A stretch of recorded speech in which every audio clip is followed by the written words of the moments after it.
حیا ٹاک کے معزز سامعین کو حیا کا السلام علیکم۔ دوستو، کہانی شروع کرنے سے پہلے آپ سب سے گزارش ہے، اگر آپ لوگوں نے حیا ٹاک کے چینل کو ابھی تک سبسکرائب نہیں کیا تو ضرور سبسکرائب کر لیجئے گا۔ یہ کہانی ایسی محبت کی ہے جو دل میں چھپائی گئی، مگر وقت کے ساتھ ساتھ وہ درد میں بدل گئی۔ میرا نام سارہ ہے اور علی میرے خالہ کا بیٹا ہے۔ میری زندگی کا وہ شخص تھا جس سے میں نے دل کی گہرائیوں سے محبت کی۔ بچپن ہی سے ہم دونوں بہت قریب تھے، ہمیشہ ساتھ کھیلتے اور ایک دوسرے کے ہم راز تھے۔ وقت گزرتا گیا اور ہم دونوں بڑے ہو گئے۔ میں نے کبھی علی کو اس نظر سے نہیں دیکھا تھا، لیکن جب میں نے اسے ایک دن اس کے کالج کی ایک لڑکی کے ساتھ ہنستے دیکھا تو میرے دل میں ایک عجیب سا احساس جاگا۔ مجھے پہلی بار یہ احساس ہوا کہ شاید میں اس سے محبت کرتی ہوں۔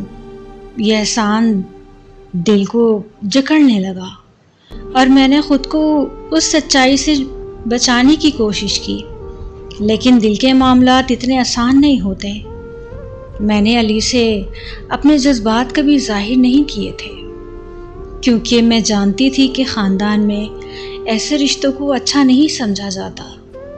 میں نے ہمیشہ سوچا کہ شاید یہ محبت ایک دن میں بھول جاؤں گی، مگر علی کے قریب اور ہمارے درمیان بے تکلفی نے میرے دل کے زخم کو مزید گہرا کر دیا تھا۔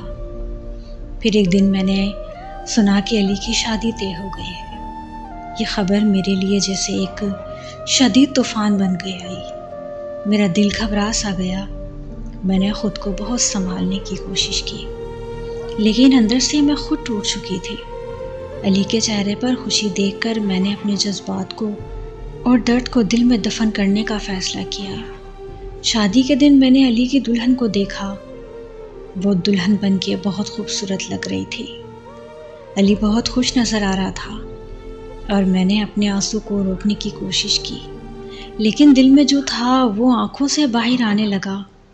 اس دن کے بعد میں نے خود کو اپنی محبت سے آزاد کرنے کی بہت کوشش کی، لیکن کبھی کبھی رات کی خاموشی میں علی کی یادیں دل کو گھیر لیتی ہیں، اور میں سوچتی ہوں کہ اگر میں نے اپنے جذبات کا اظہار کر دیا ہوتا تو شاید میری کہانی کچھ اور ہوتی، مگر اب یہ محبت کا ایک دکھی یاد بن کر رہ گئی ہے، جیسے میں ہمیشہ دل میں دفن کر کے رکھوں گی۔